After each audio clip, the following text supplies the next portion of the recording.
And so this first panel this morning that we're going to drop into are some of those folks who are doing this work and leading the change, both in the United States and in Canada. So folks who are making sure that this wave that is coming continues when it comes to policy change and reform. And we are at an apex of change right now. In the United States, over 12 states recently are pushing for legislation around psychedelics when it comes to research, when it comes to decriminalization, when it comes to adult usage. And we want to keep riding this wave. We want to keep bringing our power as individuals and as collectives. And it's important to share the best practices. Something I think that is super important is that these activists and legislators are also making sure that the policies that we're creating, this track that we're laying down that's going to impact people into the future, that we're creating policies that actually impact and address the particular needs of the communities that they're serving. It's not just a blanket response. We have to really be intricate in understanding what are the unique needs and what are the barriers as well. And so I'm super excited as we're going to lean in and really take a deep look at this wild, amazing frontier of psychedelic policy. I'm so excited to be able to welcome up this amazing luminous being that is going to be moderating this panel today. I have had the pleasure of getting to know this person over the past few years, and my jaw often hurts because it's on the floor when they talk, and I have to scoop it back up into my face. And it's like every time. So I just wanted to make sure that you are ready for this. So maybe like loosen your jaw if that feels good. Yeah, get ready. But I, without further ado, I just want to invite to the stage the policy and, oops, I get this right. The policy and advocacy. Yes. Looking at paper. The Director of Policy and Advocacy for MAPS. Please put your hands and hearts together for Ismail L. Ali.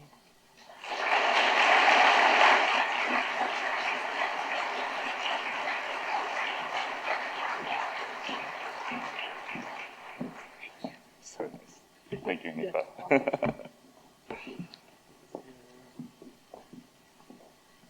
Can people hear me yet? Check, check. Check, check. Can people hear me? Fantastic. Good day. Obviously, the rest of these amazing panelists are going to be joining me on stage at this time. Good morning. How's everyone doing? Woo. Yeah.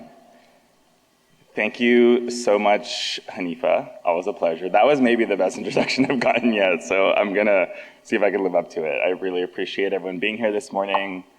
Thank you so much for your attention and energy, for the patience and the dedication you've had to being here over the course of the weekend. They've covered a lot of topics, as they often do. I want to give a really big shout out to the entire production team and volunteers. There's a whole team that makes this possible. Can we give them a round of applause real quick? They're very humble. It's a lot of work to make this happen, and I think this is, maybe, correct me if I'm wrong, Kevin, later, but I think this is your 17th conference, if you count all the New York ones, all the ones here. Like, there's been a lot, maybe psychedelic science counts as a few at the same time. I'm really grateful for the invitation to support Horizons and the Oregon community and all the folks here that are from out of town today. I've been coming to this conference since 2016. Got a chance to speak on decriminalization in 2019, and then a little bit on some of the Oregon model last year. And I'm really grateful to be back, to be supporting this amazing group of people in this morning conversation about policy. Nate made it sound really, really interesting, and someone was like, it's really sexy, it's really not sexy, it's really fun, it's really not fun. So we'll see where you guys land. I think we've had a good spread, and I think this is a good starting point because it'll help ground some of the scope and spectrum of what's happening, mostly in not immediate local jurisdictions, but jurisdictions in this part of the world, and how exactly the more creative, more practical, more elemental aspects of this work is going forward. For those that I haven't met yet, it's good to meet you. Hello, I'm Ismail L. I also go by Izzy at times.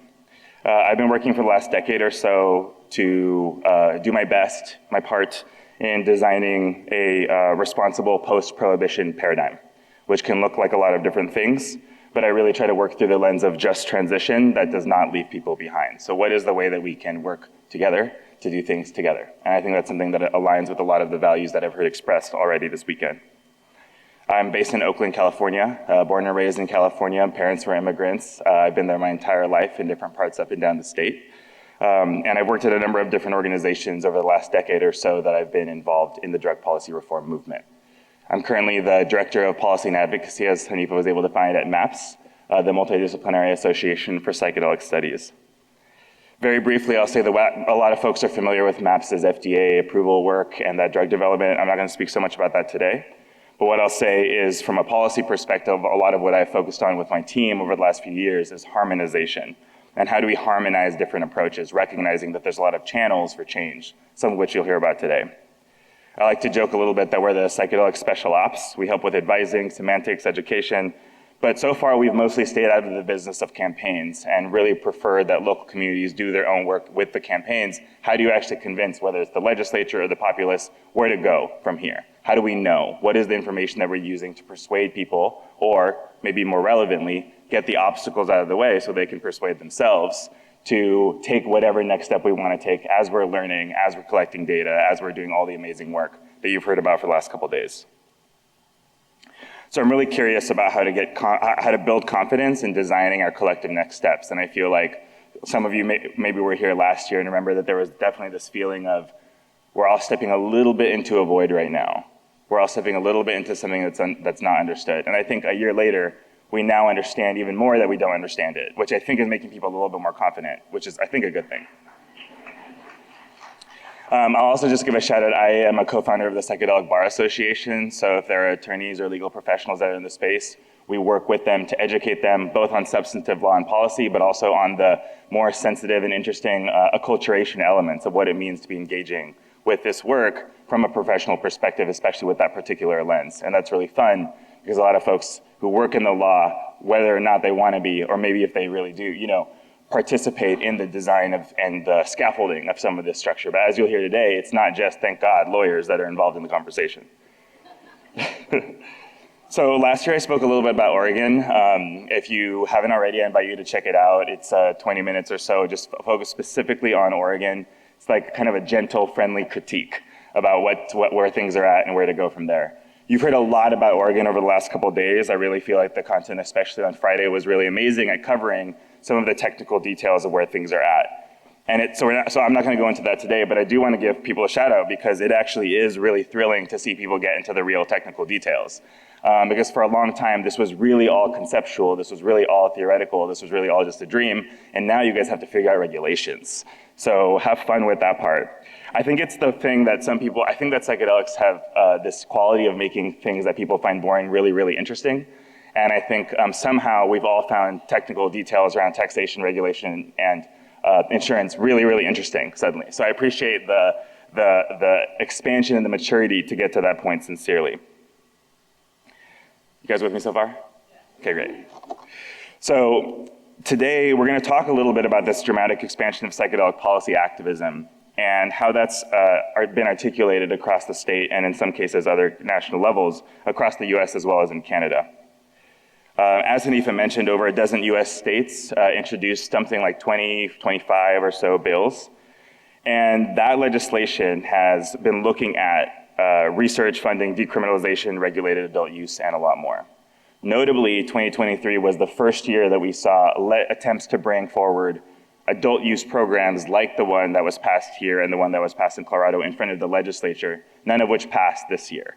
Other things did pass, task forces in certain states, funding from states for research. So we did see quite a bit of progress, but this particular adult use model is one that has been able to be put in front of voters and passed now in 2 states, but has not yet passed through a legislature. So we'll see what 2024 holds with respect to what does it look like to create a model like this, but actually put it through the ringer of the legislature and actually work through that context, which obviously, I won't go into a civics education lesson at this time, but there's different kind of things to weigh, and you'll hear a little bit about that today, like what things are being weighed in different policy procedural approaches.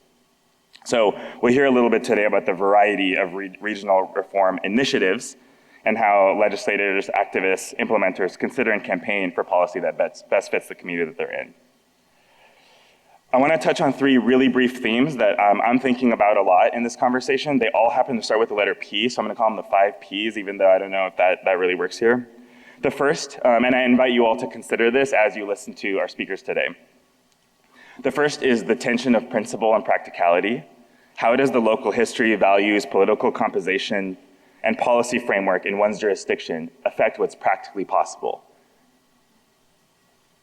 If politics is the art of the possible, what does it mean to be having and to be building out and designing our dream environment, our dream experience, and then having to navigate the reality, whatever we'd like to call, of persuading people, of working with coalitions, of working across coalitions, across geographies and individuals and demographics to actually pass something that enough people agree with that we can move forward. So what is that balance between what are our principles, what are the lines we're willing to cross and not cross, and what can we actually do right now? Or what can we do in a year, or 2 years, or 5 years? The second big thing is politics and partisanism. I was having a really great conversation with someone yesterday, and this came up, where psychedelics fall in this interesting place where they're highly bipartisan. I like to say multi-partisan, because I think that there's multiple shades on every side. And also apolitical, post-political, maybe. There's something about the sacred experience that people really resist putting into a political frame, I think for good reason. So I think trying to find the tension between the fact that we are working in a political environment that requires us to have these conversations about people's positions and where they land and why they land there, while also holding that whatever it is that we're trying to regulate or legislate or figure out is bigger than what we think we can even understand at times. So what's political and what isn't? My personal perspective is that everything is political, but I do think that this shift into figuring out what does a post-political understanding of this kind of feel like and look like. And then finally, the idea of positionality. How does one's position, your identity, your situation, affect your lens and view? You'll hear a lot about that today, around what it means to be from different positions within this kind of ball of wax, this ball of string, this thread, whatever metaphor you'd like to use. How does one's position looking at it actually affect their relationship to the work that they do? So we'll cover a few different jurisdictions. I'll rapidly go through them, and then we'll go up in order, one at a time. So first we'll hear from a couple people speaking focused on Washington. First we'll hear from Senator Jesse Salomon, who is an elected official who has introduced past legislation and is reintroducing bills that he'll talk about and describe, as well as some of the challenges and opportunities that he's had working in the Washington State Legislature over the last few years with this issue.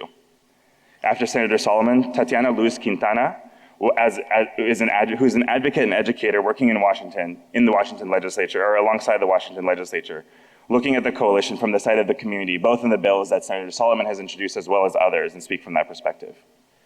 Then our very own Natasia Poinsatte will talk about Colorado and implementation side, both what has happened in the last few months and year with respect to both 122 passing, the follow-up amendments, as well as the details of what implementation looks like. Maybe a lot of you are familiar because Oregon went through a similar but different process a couple years ago. And now we'll hear an update on what it means to be learning lessons and kind of growing based on the things that we're each teaching each other as we go forward. Then Christine Diindiisi McCleave will talk about tribal consultation, how to think about tribal government consultation. She's been working in Colorado as well as other states. And we'll talk a little bit about this topic that Kevin brought up earlier, which is how do we be in integrity and alignment with folks that are working in tribal governments and direct government to government relations between them and states. And then finally, Laurie will close us out to talk about a high level kind of big picture understanding of what's happening in Canada, both how they're following us and how they're also ahead of us. There's a lot of good, interesting stuff coming out of British Columbia, has been for a few years. People who've been focusing drug policy know that there's a lot of interesting stuff happening there. So with that, I'm gonna bring up Senator Jesse Salomon, and we're gonna get to it. Thanks everybody so much for being here. See you soon.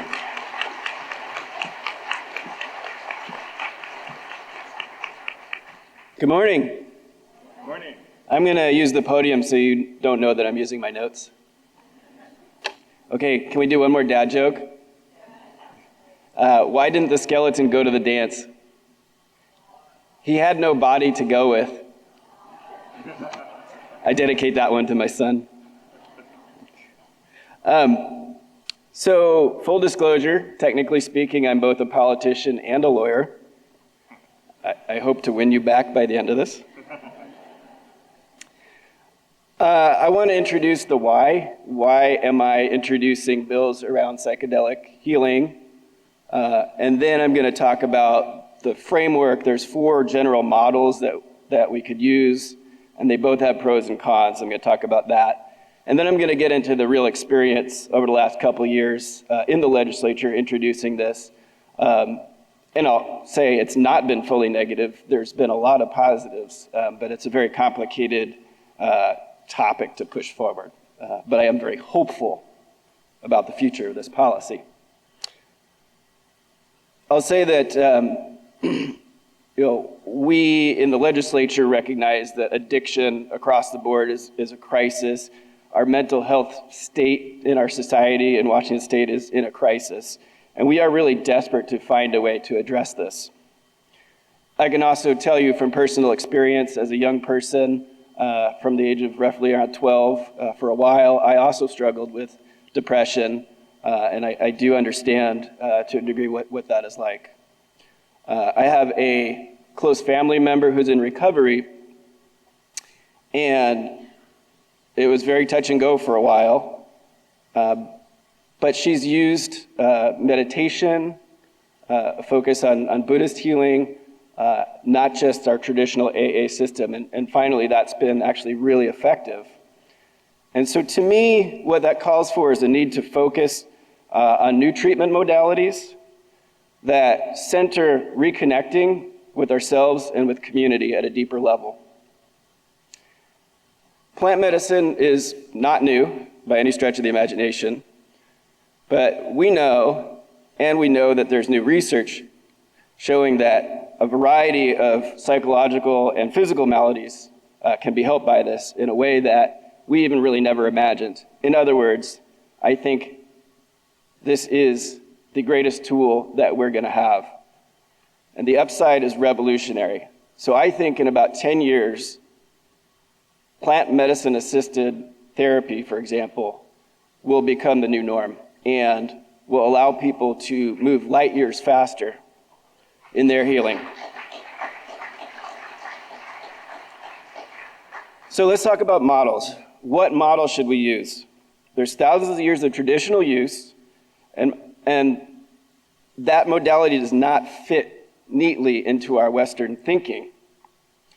And moving forward can be really difficult. It is a Schedule I drug, still technically on a federal level, highly illegal, and there's a lot of FDA regulations, you could say bureaucracy, in bringing this quote unquote to market. And it's important to note that no legislature has yet passed a comprehensive policy on psilocybin, so this is still in a revolutionary stage. And even though it might seem conservative to you, legislatures are sort of an inherently more conservative body, not necessarily conservative, but more conservative, more careful.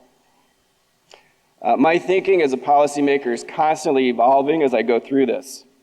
My lens is accessibility, so affordability, safety, and efficacy. And my North Star for a regulated system revolves around screening, access to counseling, facilitated services, and pre- and post-integration sessions. And there are 4 general approaches. There's a medical model, recreational sales model, decriminalization and sharing model, and a supported services Oregon model that we can look at. And I'll tell you, the bill that I'm introducing this year is a hybrid of a less regulated Oregon model. The medical model, so think the Western medical model, can be helpful, but I think they have a hard time understanding that this is not a pill that you just take. and that the cure can be the experience in itself. The medical model, the cons of it, is pathology-based. So by definition, you need a diagnosis, so you can do a billing code, so you can get paid by insurance. And we know that if we're trying to create, say, a revolution in reconnection, you need people to have access who have those pathologies or those mental health diagnoses, but also for people who don't. Some pharma is trying to fit this medicine into a 1-hour session with synthesized products. And I'm concerned that they are not allowing sort of the natural process and the time that it takes to heal with these plant medicines. And I think, and it also strikes me in a way as culturally inappropriate in terms of not respecting the traditional way that it's been used and being more extractive and profit-based. That said, I think there is a future that it could be integrated with sufficient FDA research into an insurance-based system if there's an additional model for service. So this can't be the only model, in my opinion. Recreational sales, the other extreme. I've found that it's not always the most life-affirming way to go. For example, I am running out of time. For example, I've seen evidence that high content, 100% THC products in the recreational marijuana market have led to youth onset psychosis. So I introduced a bill to regulate that with that in mind. And the lobby, the power of the new recreational industry was able to stop that instead of working on it. And so I just have some concerns about using that model here and recreating that system. Decriminalization is an option. I think there is some concern about backlash. So we've had a couple incidents, unfortunately, highly public incidents that mushrooms were involved in. I'm afraid that if we just go a straight decrim route, that could risk taking a step backwards if one of those incidents happened. The Oregon model, I think, is great, but the costs driven by, in part, training and licensing and regulating, I fear are going to be, I just don't want this to become a white middle class accessible experience, right? This has to be, thank you. This has to be much broader in access. So I come up with a hybrid idea. It's not the end-all be-all. It's a step that I'm trying to take this year, and because of that, it only applies to vets and first responders. And I have worked with agencies. I've talked to agencies about it because they were nervous about my policy, the Oregon model, last year, and were one of the reasons why we weren't able to pass a full supported services model last year. And I think it was a positive meeting, I'll just say that. What it would do is for a nonprofit veterans service organization would allow them to cultivate, use, and possess if they use that basic North Star lens of facilitated services, screening for mental health conditions before, some sort of, I don't want to say counseling session, but pre-meeting before the experience, and at the very least a referral to post-integrative counseling at the end. But it would be very deregulated. The government wouldn't be in charge of growing and regulating and tracking the product. So, lastly, moving through the legislature last year, 2 years ago I introduced a bill, got a great hearing. It was the Oregon model. We usually have about 5 minutes for a bill, 10 minutes for a bill hearing. We had a 2-hour hearing last year, 2 years ago. And it was veterans forward, it was people moving through trauma forward, and it was extremely compelling. And that convinced some Republicans to sign on to my bill last year. I thought that was huge. And I will say the bill that we passed last year, it was watered down. It became a study, but a very powerful clinical study on co-occurring disorders for vets, had vast, vast bipartisan support. It passed 80-10 in the House and 41-7 in the Senate. And I think it really matters to bring both parties along in this, and that is working. To me, that's amazing news. We know with bipartisanship, it's a tough sell right now. But the main opposition was from agencies and legislators who are kind of still thinking about this through the Western medical model. And so I'm trying to expand people's viewpoints without having them take this. I'm just saying, if they want to, they can, but whatever. So I'll just end, because I'm way over time, and Ismail's moving in his chair. He's like, come on. By saying that I am very encouraged. I mean, we are in a very tough political environment in general. There are horrible tragedies happening in the world. Bipartisanship looks very difficult from where we're sitting. But on this issue, there is a lot to be excited about, and there's a lot to be hopeful about. So I'm excited to introduce this bill moving forward. If this works out and the model works out, that bill doesn't have to be the end of the discussion. But it is really important to get this on the right footing and not just start with the medical model, in my opinion. So thank you for listening. I would talk for much longer if I had the opportunity, but I'm out. Thank you.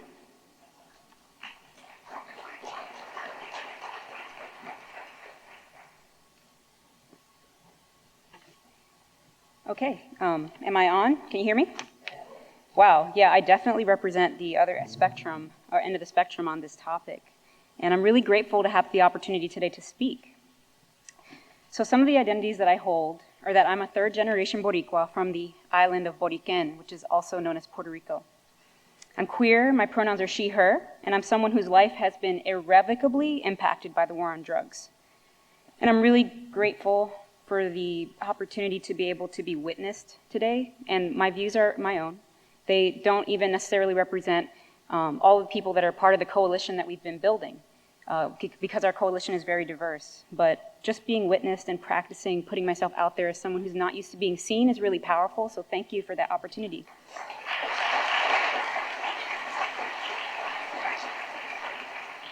So with regard to my political leanings, my exposure to other advocates and conferences just like this has helped me to orient myself towards liberation. I found freedom to be more of who I am by learning about bodily autonomy, harm reduction practices, anti-oppression work, and radical inclusivity. I have been volunteering my time in psychedelic policy reform for the past 3.5 years in Washington State. I'm a founder and co-director of the Psychedelic Medicine Alliance of Washington. We go by PMA. We're a 501c4 nonprofit association. And I'm a board member of the Reach Washington PAC, which stands for Responsible Entheogen Access and Community Healing. I started volunteering with Decriminalization Seattle in 2020, and I helped lead our amazing team to pass a deprioritization resolution for natural psychedelics in Seattle in 2021. Thank you. PMA also played an important role in helping to educate lawmakers and build support for the psilocybin bill, Senate Bill 5660, when it was first introduced. That 2-hour hearing was because of us. We brought that together, and it was amazing. Since the beginning of our involvement, we have advocated for decrim to be part of this proposal, and we hope to see it included the next time the bill is introduced, or in the near future when we're talking about the legislature. But REACH exists because we're also going to be pushing for an initiative to do that, because we know our state's ready for this. And at least when it comes to the people. You know, the legislature is a different thing entirely. It's really hard to do this statutorily. I agree with Senator Salomon on that. We've done our best, at least in the previous proposal that was introduced last year as well, to center people who would be at a disadvantage, such as those impacted by the war on drugs, veterans, people with disabilities, and folks who fall underneath a certain income bracket in some of the proposals and recommendations we made for that bill at that time. PMA and REACH both focus on seeding advocacy and reform across the state in different ways. PMA is working on passing an ordinance in King County. Both orgs collaborate and mentor leaders working on local reform and educational outreach across the state. This past year, new efforts are starting up in Olympia, Bellingham, Spokane, Tacoma, and San Juan County. With regard to our track record, Seattle, Port Townsend, and Jefferson County have all passed resolutions.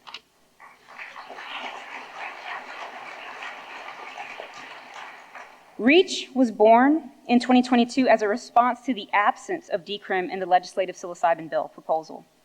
And because we know this is politically feasible in our state, for the past 2 years, we've been conceptualizing what responsible decrim of psychedelics in Washington could look like. Education is a pillar principle of ours, and this is essential for the responsible use of any substance by adults. We value the protection and sustainability of natural psychedelics, and we strive to honor the sovereignty of indigenous peoples to continue to steward their sacraments central to their spiritual practice and identity as they see fit. With all of this in mind, we narrowed our proposal to natural substances that are easily cultivated and that are quite abundant in nature. Those are plants containing DMT, cacti containing mescaline with the exception of peyote, and psilocybin containing mushrooms. This framework allows for the gifting, sustainable gathering, and cultivation of these plants and fungi for personal and community-based uses. Grassroots organizing is essential for getting our issues taken up by lawmakers. We know our state is progressive enough to pass a decrim measure, and it is my privilege to represent the interests of working class and marginalized people that often go unheard and unaddressed in our political processes. For example, weed has been legal in Washington for over 10 years, but unlike Oregon, you still can't cultivate at home. And the cannabis lobby actively opposes the home grow reform bills every year that they're reintroduced. So without our presence, corporate interests and the like will be the ones shaping policy, and I feel fortunate that I'm able to do this work. I have spoken to so many people who wish they could have a seat at the table, but they just can't take time away from work, or they're facing other barriers that limit their participation. My story with psychedelics started as a gift. A dear friend of mine thought really long and hard before he shared psilocybin with me. He took several months to think about it, and he wrote me a very sincere letter with harm reduction tips and advice for my first experience. All of this framing gave me a great amount of respect for what I was about to do. That first journey granted me access to my emotions in a way that I had no idea I was deficit in. It showed me the hypervigilance that I used to protect myself, and it totally changed the course of my life. It has continued to help me to accept and heal the ruptures caused by the war on drugs on me and my family and other significant traumas I had as a kid, and it has fundamentally changed the most important relationship in my life for the better, which is the one that I have with myself. Thank you. As an advocate, I understand the importance of finding stories that will resonate with different kinds of people. Dominant culture has, unfortunately, hyper-focused the narrative about psychedelics as clinical tools, but that narrative is a recent phenomenon. The potential of psychedelics are far too deep and complex to limit their application to any one category. The history of their use for thousands of years has been primarily in the context of ritual, spirituality, catharsis, and strengthening communal bonds. Uniquely, in the context of our culture in the West, especially in the United States, they have also served as potent ontological agents shown to be pretty effective at helping people decolonize their psyches and question the status quo. We witnessed this cultural phenomenon throughout the 1960s before the war on drugs was implemented. This, amongst other aspects of legacy psychedelic culture, has been alive and well throughout Prohibition, and it's a precious aspect of our culture that I believe we should preserve. And decrim is the best way to preserve this legacy. So I'm currently reading a book called The Incredibly Strange History of Ecstasy by Tim Pilcher, and in it he references Nicholas Saunders, who shared a story about a Zen monk taking MDMA at an underground rave for the first time in the 90s. Now, this wasn't the monk's first time taking MDMA. He had done it about 20 or so times in the context of meditation, but it was the first time he did it in this context. So it goes, "Last year, I took a 70-year-old Zen monk to a rave party. He was curious enough to overcome his dislike of the music until his face lit up with a revelation. 'This is meditation,' he shouted above the noise. Later, he explained that the walking meditation he taught involved being fully aware in the moment, without any internal dialogue separating actions from intentions, and that the same definition applied to the dancers all around him. This monk was able to expand his mind and see through the stigma typically associated with raves. Ecstasy comes from the Greek word ekstasis, which means to stand outside of oneself. Dance and ekstasis as a spiritual practice is commonplace around the world in many contexts and in indigenous contexts as well. Rave culture is a part of the underground, and it is a legitimate practice. I believe it is an expression of a kind of anarcho-spirituality, and it is an important cathartic outlet for many. I have talked to many people who say their experience at festivals and other gatherings are places where they found their spirituality, healing, and fun. Let's not forget about fun, y'all. So I wish to see a tapestry of access too. Our world is big enough to accommodate the diverse ways people will relate to these sacraments or substances. I believe it is imperative that we stop criminalizing substance use, that we regulate safe supply, that our government at all levels provide funding for evidence-based educational resources and harm reduction services with the same breadth and rigor that was used to roll out the prohibitionist propaganda we are all unfortunately familiar with.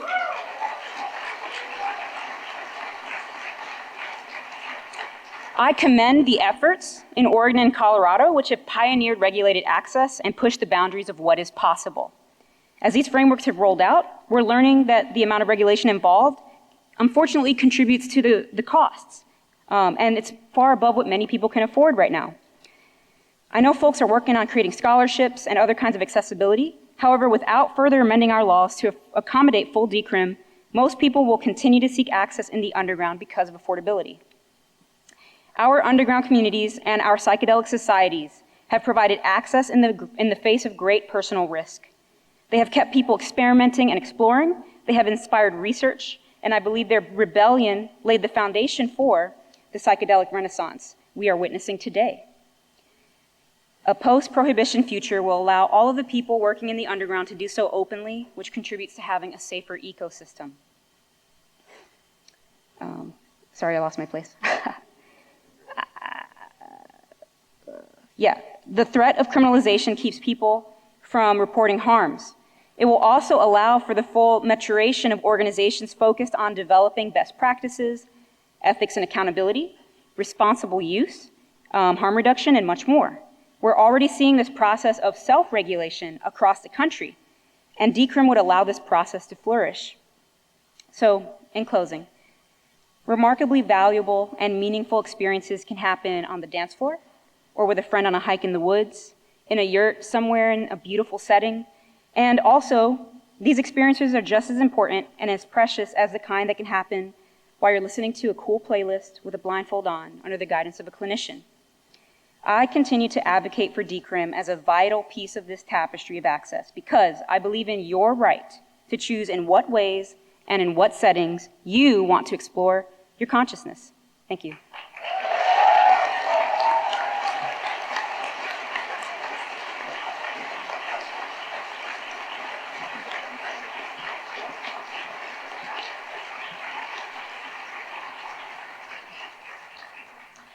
Wow, thank you for that to both of you. So incredible to have the opportunity now to speak to the experience in Colorado, which I think to a large extent sort of melds these two perspectives in a really beautiful way. So it's an honor to be here today. My name is Natasia Poinsatte. I am the Colorado State Director for the Healing Advocacy Fund, which you've heard a little bit about by now. Our mission is to protect and expand safe, affordable, state-regulated access to psychedelic healing for all who need it. I'm going to share a little bit about myself. I grew up in Boulder, Colorado at a time when it was not difficult to get a hold of psychedelics. Because of this, I did start to experiment at a pretty young age within the context mostly of really close groups of intimate friendships and in the mountains of Colorado, connecting with the land, the ecosystems, the plants, the animals, learning about ourselves and each other. I also want to acknowledge that I made some risky choices and I was operating without a lot of context in terms of the indigenous histories and contexts of these medicines, as well as a lot of just kind of basic safety parameters. So I'm fortunate to be here, mostly intact today. Fast forwarding about 10 years, I found myself working in Colorado politics on progressive campaigns and ballot initiatives for a mom and pop political consulting firm in Denver, Colorado. I know that sounds interesting, but apparently they exist, and I found my way into one.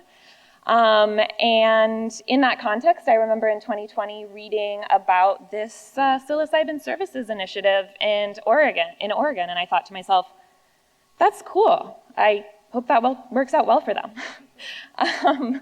So fast forward a couple years, and I had the opportunity to work on the campaign for Proposition 122. And working on the campaign for me really was just this incredible opening in my awareness. I found myself more deeply and personally invested in that campaign than anything else I had worked on, though I cared about many of them a lot. And I was just learning so much.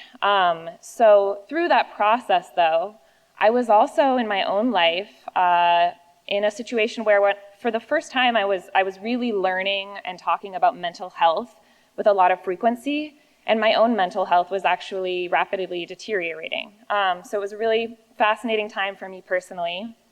And then in November of 2022, Colorado voters made history when almost 1.3 million Coloradans voted to fully remove criminal penalties for the possession, cultivation, and sharing of 4 naturally occurring psychedelic medicines. In addition to that, to create a regulated access model beginning with psilocybin mushrooms and giving the state the option to expand and add ibogaine, DMT, or mescaline with the exception of peyote. So here we are. In that context, I learned about the work of the Healing Advocacy Fund, and when I was offered the amazing opportunity to contribute as state director, it could only be an emphatic yes. But I also knew that I needed to do something to address what was going on with me in my own life and my own health. So I did, in January of this year, participate in my first supported high-dose psilocybin session with preparation, with integration. And I did that in the context of the personal use model that we had just made legal. And, you know, I could be here all day talking about what that gave me, what I learned, the capacities that I have now because of that experience, but I just don't have time. But I do want to share one small thing, which is that, you know, when I stepped into this position, I felt very deeply the weight of the responsibility of what we had done together. And I was at risk of feeling buried by it. And so through that experience, I was really able to zoom out and visualize and feel this beautiful tapestry that we are all a part of, and to see my place in it, which is significant and also tiny. And there is freedom in that there is beauty in that. And it allowed me to sort of unclench my fist a little bit and let in some of the lightness, a hell of a lot more joy, and lean into the opportunities for connection and friendship and learning and growth that we're all a part of. So I just want to say, you know, deeply from the bottom of my heart, thank you to those of you in Oregon who have worked to shepherd this through, to step into this place of uncertainty, because you have very much opened this door that we are now widening through our progressive movements in all these different ways. So I want to acknowledge you for that. All right, I don't have much time to talk now about what we are doing in Colorado because there's a lot. So we, from the get-go, wrote things differently in Colorado in response to what we were seeing in Oregon. So we, like Oregon, have a model where you do not need a diagnosis or a prescription in our regulated model. And we added more substantial protections for people who are licensed clinicians to participate in our program as licensed facilitators without facing discipline, as long as they are acting within scope of practice and following standards of care. It's huge, it's huge. And I am really thrilled to say that our Natural Medicine Advisory Board is taking that seriously and actually doubling down on that. They are saying it is clear that the people of Colorado voted on a measure to support mental health, and we should not shy away from that. And so they are looking at ways to really allow this to be integrated into our health systems, but I think in a way that's really respectful of these more holistic approaches to human health, which is something that I'm deeply excited about. Some of the ways that they're thinking about that is a dual license approach, where people will, there's multiple spheres of licenses, and the distinction is whether you hold a single license as a natural medicine facilitator or you hold that plus another professional license, and if you do, you can act within the full scope of that other license. So they're, of course, still working out the details of what that looks like in practice. We are here to support them in doing that. At the Healing Advocacy Fund, we are here to support taking all of the incredible wisdom that you have accumulated and helping bring that into the process in Colorado, guide the process. There's a lot of questions. A few more things that we've done differently in Colorado. So we allow regulated access not only at licensed healing centers, but also at approved healthcare locations. So that could include palliative care, addiction treatment, the list goes on. Thank you. And then in addition to that, we are in certain instances allowing, or it remains to be defined exactly what instances, but allowing at-home use. And that really was included in recognition of the need for people in the end-of-life context, as well as certain people that might be experiencing mental or physical barriers to actually be able to leave their homes.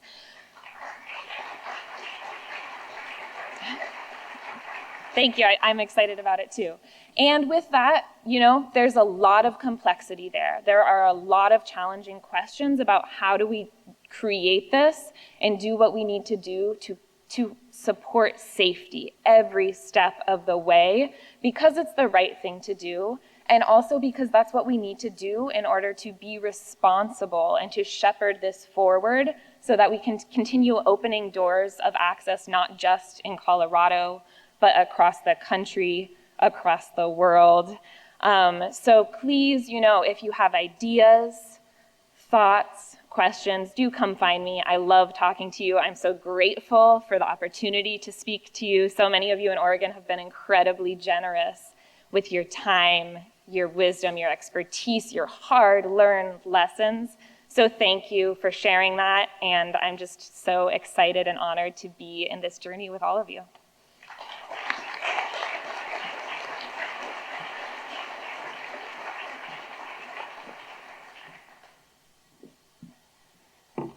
Bonjour and Dinaway Magani Duke.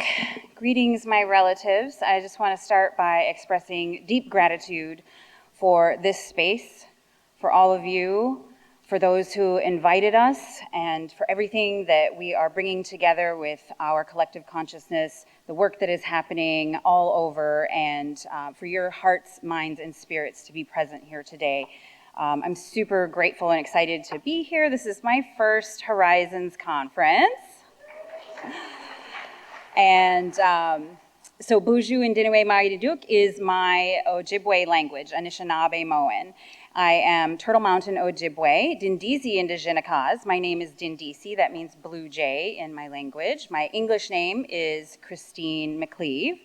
And both the blue jay being a communicator bird and my Christian name, meaning Christ child, and Christ meaning Messiah, meaning messenger, is about communicating. So I find that that is my role a lot of times in life. I have a bachelor's in communication, and so I'm here to share with you. And I have so many messages and only 7 minutes left. So pray for me. Okay, so I'm also a doctoral student at the University of Alaska Fairbanks. I live in Minnesota, and I am working with the Colorado Tribal Working Group. What she was talking about that happened in Colorado, Prop 122 was a great initiative, and they formed their advisory board, and they even thought to have an Indigenous subcommittee. And then I watched the first live meeting and noticed that there were no tribal citizens. So I am a dual citizen. I am a citizen of the United States, and I am a citizen of Turtle Mountain Ojibwe Nation, a sovereign Indigenous nation. And that political status is very important because in the treaties that were signed all over the United States to create this nation called the United States of America, here in Turtle Island, which is what we call North America, before there was any concept of America, we ceded the land in exchange for the retention of our inherent rights. The treaties did not grant us rights. They retained our inherent rights that existed prior to those treaties. Okay, so I can't go into all the treaty law, but one major component of treaty law is nation-to-nation consultation. That when anything happens that is going to affect our tribal nations, that the federal government will consult with those tribal nations and make sure that there is prior and informed consent.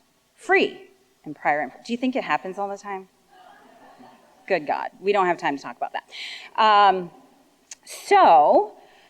There's also, nation to nation, but there can also be government to government consultation. So state governments, city governments can work with tribes. And so I'm here to, give you that little heads up that as you go out into your communities, you civilly engage and work with your legislators and engage around policy making, that you remember to include a place for the indigenous peoples of this country, because indigenous is contextual. Indigenous to where, right? We're all indigenous to somewhere if we go back far enough.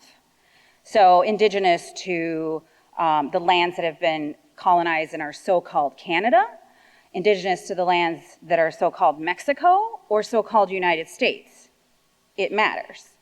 Okay, so this working group, or the advisory committee, had this subcommittee of indigenous people, and there were no tribal citizens.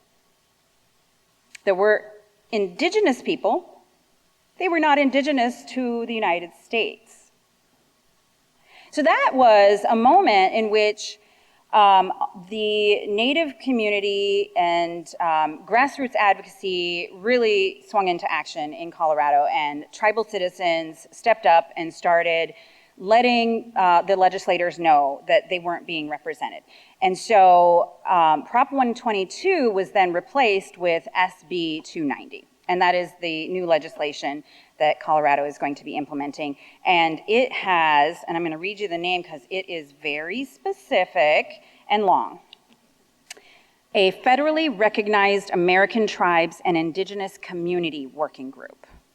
So that part about being a federally recognized tribe is very important. And so I'll be working with them to make sure that the things that were outlined in SB 290 are addressed, such as avoiding cultural appropriation. I just have to say I'm really impressed with the discourse happening at this conference. I heard some amazing things yesterday. You all are talking about indigenous methodologies, appropriate ways to work with indigenous communities, to reduce harm, and to approach it with that multicultural perspective, the multi-eyed seeing. It's amazing. Like, I was taking notes for my dissertation. I was like, I'm going to use that methodology. And I think there's, so I know that you guys are already, I thought I was going to come here and do Indian 101, okay? You guys are already elevated. I'm so grateful and so happy and so impressed with you all. Keep up the good work. And it's really important to consult with tribal nations, not only because of our political status as sovereign nations, but to address the health disparities and equitable access because of the history of colonization, because of the genocide that was carried out. I forgot to mention, I used to be the CEO for the National Native American Boarding School Healing Coalition, and I helped introduce legislation for a National Truth and Healing Commission. So addressing that historical trauma that Indigenous people around the world are carrying because of the way our world history has carried out imperialism, and we are living in this society that was set up with these systems, the doctrine of discovery that was cited in the United States Supreme Court. So these things are ingrained in our society, in our systems, and our institutional structures, and this movement of expanding our consciousness, coming into right relationship with each other and harmony with nature, that's what I'm referring to as this psychedelic renaissance, is exciting because it will permeate every sector of society and our lives and every part of the globe. And it has to address these systems and structures in order for us to create real transformative change, right?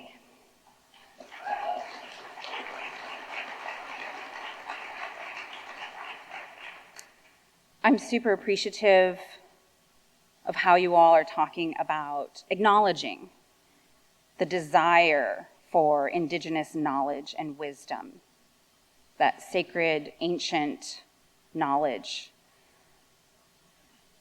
A couple hundred years ago, it was illegal for Native people in this country to practice our ceremonies. Our children were stolen and taken to boarding schools where they were beaten for speaking their language.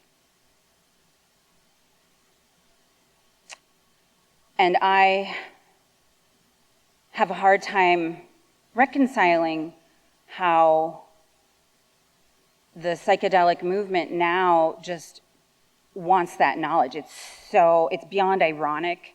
It's heartbreaking. It requires a raised level of awareness, which you all are expressing here. So, Chimigwech, for acknowledging that. Because with that nation to nation and tribal consultation, we can implement those research methodologies and those respectful protocols to engage with these nations who have given so much and to be aware and not be so extractive. And to also bring forth the knowledge that Indigenous peoples have, which is oftentimes expressed as a worldview, the knowledge that comes from our teachings, our values, our ceremonies, and it's very different. So engaging with tribal nations will only make the legislation and the policies around access to these medicines better, because it can't all just be, as other panelists have said, under a clinical model. That's very colonized, right? We need to consider spiritual, religious, and community use. We also need to understand Indigenous peoples' traditional ecological knowledge and relationship to the plants and the environment. When I said greetings, my relatives, I wasn't just greeting you. We are related, not only as human beings, as a family of human beings, but we are related to everything. The air, the water, the animals. We're all related and interconnected, right? So we need to make sure that we are providing space for tribal nations and Indigenous peoples to help us along in this evolution and expanding our worldview. I believe that is what this movement is also about. And I forgot to talk about Minnesota has a psychedelic medicine task force, and anyways, I'm sure we've got some questions, and so I'm out of time, and thank you for listening.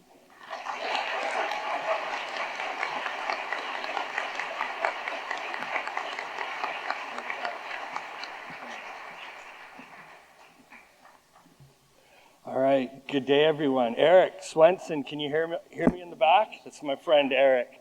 fact, the last time I saw Eric was at UW campus with Dennis McKenna and a group of us had come down to visit Paul Stamets, which was just before COVID. So it's really lovely to be back in the United States, and very wonderful to be invited and welcomed to this conference. I have to start by saying Portland and Oregon, well done.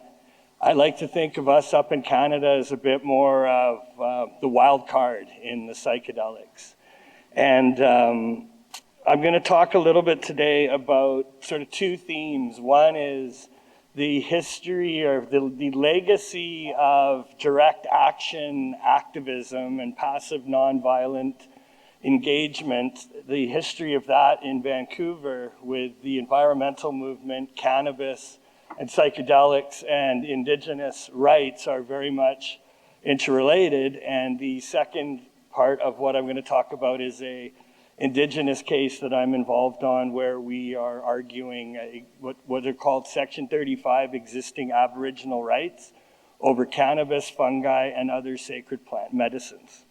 So as mentioned, my name is Robert Laurie. I'm a lawyer from Vancouver, Canada, the other Vancouver up north. I'm unique in that I am one of the few lawyers, I think, that grew up in the black market of cannabis, but then made good by going to Oxford University for a law degree and then qualifying, practicing corporate finance law, specializing in hedge funds, and then coming home 15 years ago and just really reconnecting with what was important to me, and that is environment, access to plant medicines, acknowledging and protecting Indigenous rights, and environmental stewardship. So in my unique practice that really involves cannabis, psychedelics, regulated industry, and Indigenous rights, I'm very honored to be here today. So I want to start out also by thanking you all, because without the United States and Richard Nixon and the Vietnam War, we would not have had this mass exodus. Like literally your psychedelic throwaways, your anti-war problem children were literally chased by the FBI en masse into Canada. And I know this because one of my good friends and mentors is Rex Weiler, who co-founded Greenpeace. And really to set the scene for Vancouver, Bob Hunter would say that 90% of history is being in the right place at the right time. Well, my hometown in 1971 had the largest concentration of tree huggers, draft dodgers, shit-disturbing unionists, radical students, garbage dump stoppers, freeway fighters, pot smokers, vegetarians, nudists, Buddhists, fish preservationists, and back to the landers, which, if it weren't for Richard Nixon declaring psychedelics as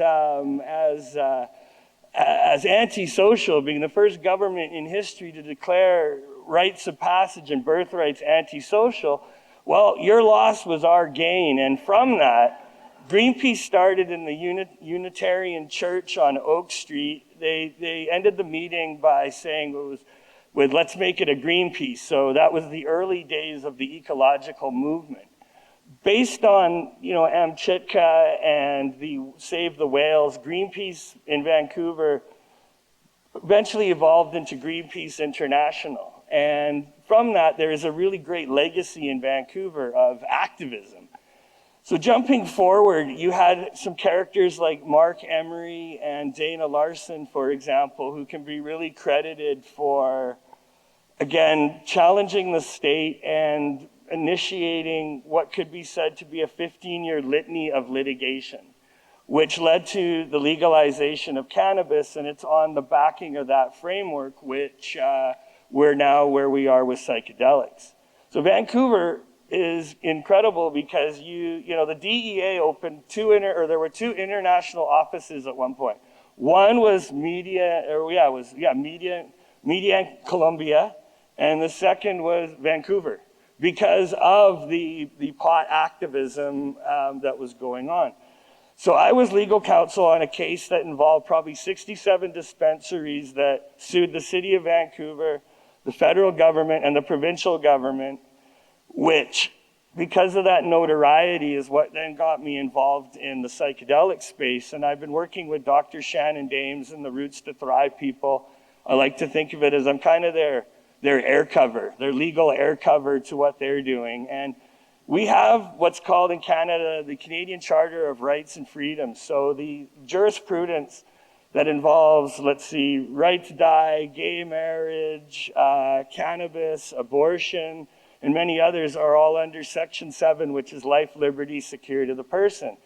And it's very much that jurisprudence, which is where we are now today with psychedelics. And because of this rich history and tradition of activism, you've got groups that literally are setting up stores and selling psychedelics like 5-MeO DMT pens, NMDMT pens. Whether that's a good thing or not is beside the point. But what I think is important is that without the activism and people willing to step up to break the law in order to challenge bad laws, without that, I think it's only so far that we can go. Working with government is very important.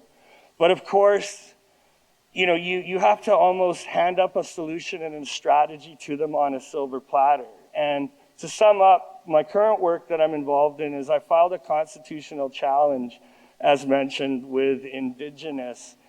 And ultimately, we think we're going to have more success with that case because it was a cannabis context. But because psilocybin and psilocin mushrooms are all up and down the coast in the interior, we feel that, we can make stronger arguments, which will be more difficult for the government to say that any right to accessing fungi, whether it be for food, social, or ceremonial purposes, is going to argue is extinct. Now, with cannabis, they have good arguments because the genetics were brought here by draft dodgers. Unlike psilocybin and psilocin species of mushrooms, which arguably have been here since time immemorial. So I'm very lucky. I get to be a consigliere to all the different facets of this industry, and I've even helped some of my American cousins. I've been an advisor to Heroic Hearts for a number of years, and it was wonderful to meet Jesse Gould in person last night. And I was involved advising Kevin Matthews and Spore with some of the things happening in Denver. But just to sum up, there's so much I could go into. But Canada is definitely leading in some regards, but we tip our hat to states like Oregon, Washington, and Colorado, because for many years there was a fear of legalizing cannabis because our leaders thought that your leaders would shut the border down and that would be the end of it, and that proved not to be the case. So I'm just noticing the time here. I'm out of time, but I'm very grateful, and I hope to engage with more of you before I go back to Vancouver tomorrow. So on that note, thank you. Thank you. Great. That's perfect. Great job. You're funny. Can we give one more round of applause for Christine Diindiisi, Natasia, Rob, Laurie, Sanders, Salomon, and Tatiana? Amazing, amazing job. That was a pretty broad conversation, right? A few different perspectives, a few different angles. We've got about 15 minutes, a little bit shy of that. So what I'm going to do is I've got a couple questions for specific panelists, and then I'll be offering a couple questions to the group as a whole, and whoever would like to answer is welcome to answer. What I'll say is we have 21 questions from the audience, so unfortunately I'm going to get to about one of those. But I encourage people to stay in the conversation, whether or not you run into them later in the day or so on. So the first, I have a question quickly for you, Senator Salomon, around the bill that you were just describing. We talked about this as well a couple weeks ago. So right now you're looking at specifically veterans and first responders as a primary kind of population to work with. And I'm curious, and some of the audience members are curious about what it would look like to integrate things like end-of-life care, racial discrimination and trauma, and other kinds of either indications or populations into a bill like that. What would that process look like, and what would it take? Well, I think there is a lot of data to support, for example, end-of-life care, palliative care, and other conditions that can be helped And I don't think there's a ton of negative feeling about that in the legislature. The question is sort of what model, how do we apply it, how do we crack that nut, what degree of regulation? So what I've been doing the past 3 years is trying different approaches, different things. And like you said, Ismail, the thinking is evolving as we go forward. I don't know that we're going to open up this piece of legislation, because this piece of legislation is pretty forward for the legislature. And a lot of what I need to do, politics being the art of the possible, is to think about the individual conversations that I've had with other members of the legislature in the governor's office, and sort of triangulate how, I kind of think this is water moving downhill. How do you navigate around the dam and the structures, and how does the model evolve to get there? And I think at the end of the day this year, I would love to have something substantial in law that opens up access. I don't think anybody thinks that has to be the end of it. I think this is a long-term process. And again, I feel very positive and open about where this will lead, but it's not all going to be in one bill. Amazing. Thank you so much. Got to start somewhere, and then got to move one step at a time. Exactly. Got to get some wins under the belt. Absolutely. I have a question in particular for Tasha, and we'd love to hear your thoughts, Rob, or of course anyone else, but it's about the interaction between different policy systems. So BC is interesting because you have examples of decriminalization, kind of direct service, kind of some radical harm reduction work, as well as some programs that happen at the I want to say state, but the provincial level. Thank you so much. And Tasha, part of what's happening in Colorado is a kind of dual system where you have decriminalized access and some semi-protected associated services, as well as a regulated access program that's in the process of being developed right now. So I'm curious from you two or anyone else around, like, what does it mean, or what are the complexities that have emerged so far around trying to host two or multiple programs, multiple points of access within the same jurisdiction? This is a particular interest for me. I think a question we're going to have to answer collectively as we move forward. So I could handle or answer quickly from BC's point of view. There's 3 legal pathways, which I could have got into more detail, but that's traditional clinical trial, Section 56 exemption, and the special access program. And then recently in British Columbia, there was a provincial Section 56 exemption, which allowed personal possession for MDMA, acid, methamphetamine, and then there's one more, but it's not important or material to this conversation. And the reason is I think that those 3 different approaches with the Section 56 exemption, they cover more territory than just clinical trial or the Section 56. And the fact that Vancouver is one of the leading cities in North America of fentanyl, opioid deaths, and overdoses. So in a way, reducing the stigma that traditionally surrounded drug use, which is why the provincial Section 56 was introduced to try to reduce 90 years of a drug war and prohibition and stigma, so that people could be able to ask for help or obtain advice. But without clean and safe supply of these substances, it's almost like giving a child a loaded revolver thinking they'll be able to figure it out. it's worth spending it. I'm going to advocate for next year's Horizon to just have a full day on this conversation about safe supply, because it came up a couple times in the last couple of days, and it has kind of implications beyond just the regulated program, but as well. Do you want anything else? Yeah, thank you for asking that question. It's a really important one. And I wanted to actually clarify, because I shared a little bit about my story of accessing a higher dose after we passed decriminalization. So decriminalization went into effect in December of last year. It's been a full year now.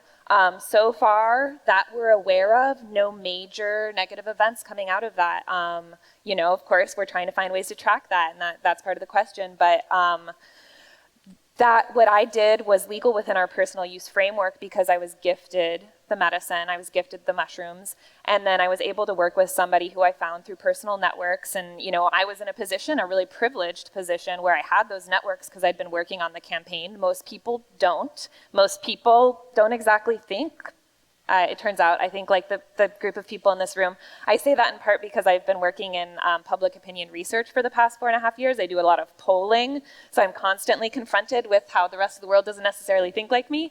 So a lot of people don't have those networks. But what we wanted to create was the opportunity for people who do and who are starting to develop those, safe frameworks and understandings of these medicines to be able to do that legally. And it is part of creating access. And I really think what we need are these community groups that are building the infrastructure and the knowledge around that to hold that space.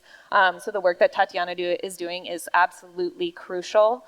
And then there are these questions that come with it from a policy perspective, and there's a big elephant in the room. One that I'm sure many of you have thought of is like, why are people going to participate in the licensed model if you offer this other pathway? And it's a question that we are not entirely sure we know the answer to. Some of this is going to be in flux, and we are discovering as we go. But I believe that there are a lot of people who are going to feel much safer in the regulated access model, and that we are creating it for those people. That might change over time as there becomes greater familiarity and integration of these substances back into our culture, which we've lost. We've lost that awareness of how to hold these safe containers. And that's why it is one of the reasons why it is so important to be in conversation with our Indigenous and tribal communities, brothers and sisters who do hold this knowledge, and so that we can learn how we can, understand what has been forgotten. That's a lot to try to address that, but yeah, it's a complex question. It's a big question that, again, we're going to have to engage with. Christine and Tatiana, I have questions for you, but I'm curious if either of you would like to add anything to that before I go into those. No, you can go ahead. Cool. Yeah. Oh, yeah. Yeah. My brain went like a lot of places. The word psychedelic exceptionalism came up, and I had the opportunity to hear Dr. Carl Hart speak this summer and learned a lot from him. And really just, I appreciate what you were saying, and I think Canada is leading the way in that respect in including legalization or decriminalization of other drugs that aren't psychedelics, because we need to address that for mental health and addiction. If that's really what we're trying to do, is help people who are suffering. You can't say this drug is a medicine, and this drug is a prescription, and this drug is a psychedelic and an entheogen, and we do have classifications, but we need to understand that whether it's prescribed or legal or in a recreational setting or a clinical setting, people need multiple points of access. And we need robust, diverse programs and systems to meet the needs of our diverse population. Yeah, I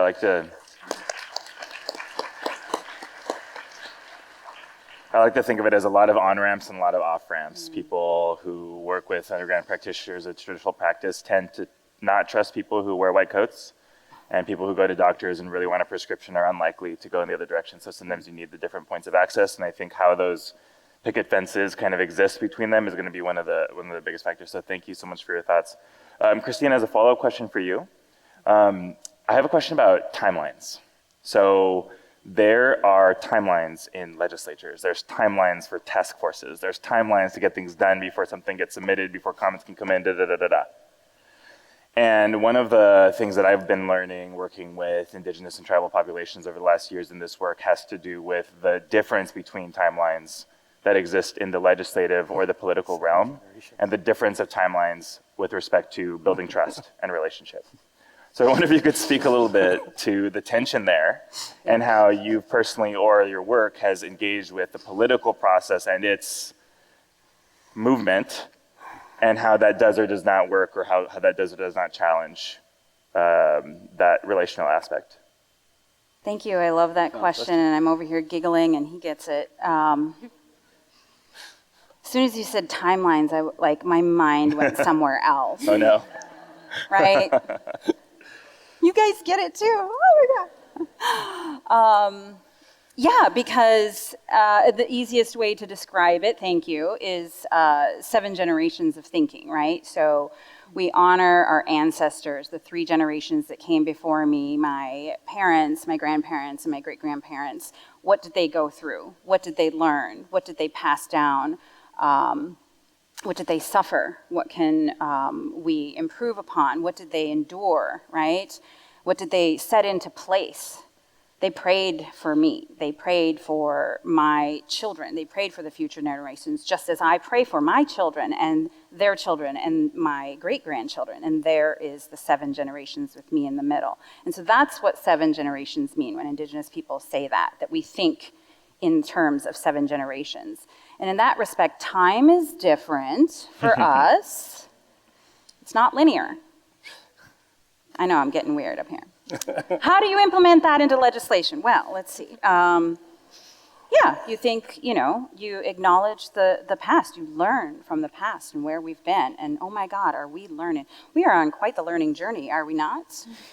Yes. And it's exciting where we're at right now, but we still have so much more to learn, and we really, really need to take care and think thoughtfully, prayerfully, mindfully about what we are implementing for the future generations. What are we going to leave behind for them? And so I didn't even hear the details that you were talking about in terms of like legislative timelines and whatever. I'm just like, no, I just went to a different place. And I think that's what I'm talking about, and the importance of making sure that we are learning from Indigenous relatives and implementing different worldviews to expand our access, to evolve our society, and take humanity to a better place.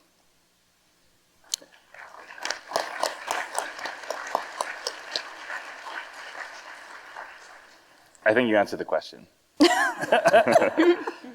Good. Last but not least, and we'll see how much time we have after this, but maybe you get the last word, Tatiana. But I have a question for you about coalition building. So I loved what you shared today, and I feel like a lot of what you brought forward was some of this initial kind of concept that I was talking at the beginning around principles and what it means to be organizing around particular principles. Other folks have talked about that as well. The thing about coalition building, in case you haven't done very much coalition building out there, coalitions involve multiple groups of people, and multiple people have multiple opinions. And sometimes it's challenging to hold a container that can maintain enough space for all those people's opinions, but also enough focus to actually have the advocacy leverage that you might need. So my question for you has to do with coalition building, maybe generally, what's your personal and kind of the group's general approach to it? And then maybe what challenges you've come against, how you've responded to them, and like what is threading that needle for you between principle and practicality? Wow. Coalition building is a slow process, and our legislative processes are not that slow. They're fast, there's some urgency involved in them, but really building trust takes time. And having people from different backgrounds being a part of that is super important. So we continue to remain open. At any stage in the process, we welcome people to join us as we're building like support for these reforms. Another thing that's really important is to keep the process transparent. So I do my best to tell people what's going on and to tell them the truth, at least from my perspective on things. And so as well with our processes, having them be transparent, having them be processes that people can apply to instead of being appointed to is really, really important, because that will help people feel like they can actually participate in that process. And that's really important to building a coalition, because if people already are going to assume that they can't make a difference because the processes are closed, they may not show up. I also try to incorporate different ways people can contribute to the process. So we do action hours, where just 1 hour of your time, whenever there's like something going on at the city council or with the legislature, just taking 1 hour of your time out of your busy schedule to contribute to that process helps to build coalition. And then we actually start to build relationship with people that way. And sometimes I'll have met someone a year ago who then has more time and can participate more deeply later on. So providing those opportunities, whether it's just 1 hour or looking for folks who want to step in and lean more, like I mentioned, all the folks who are stepping into leadership across the state, is really a big part of that. And I believe also that we're going to start going around the state and reaching out to different communities physically. You know, and there's some folks here that are part of our coalition who are going to be taking the time out of our schedules to spend our weekends doing that. And I think doing that outreach in other areas that are, you know, where folks don't have the same beliefs that I do is really, really important. And that's where the diversity of our team is really important, because I can lean on people who are conservative whisperers, which I'm not. But they can hear their story. They can hear the way that they can relate to them. And like learning how to listen is a really important part of the work that I do. And it's really hard. It's really, really difficult to actually listen and to not be in your head thinking about like the next thing you want to ask this person, but to just kind of relate and reflect. So I try to listen for understanding. That's a personal practice of mine, and it's really difficult. And I always remember at the very end of the day, everyone wants to feel heard. So in terms of that, I think there's one more thing I want to note about outreach specifically to indigenous communities. That's been a very slow process, as well as other communities of color, because there is a lot of stigma additionally. You have the stigma from the way the government has treated these folks, and then of course, you know, the propaganda from the war on drugs. And so I remember speaking to my legislative district, which is the 37th. It's the most diverse district in Seattle. And there were a lot of people there, people of color, who were just like really against what we were saying. They just could not hear us. And so we had to go multiple times, keep showing up, keep talking, answer questions honestly. And the hard questions are really hard to answer because there's not really clean answers to them, like around safety or around like, you know, like what does regulation do and what it can do and what it can't do. And so actually just keeping lines of communication open is also what contributes to having a diverse coalition, because the moment that things become one-sided or top-down, you burn those bridges.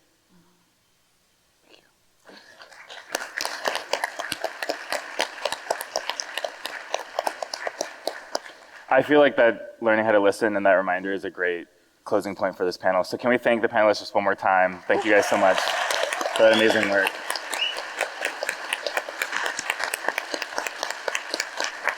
And with that, our panel is closed. Thank you all so much. I hope you have a wonderful, wonderful rest of your day. Thanks for being here with us.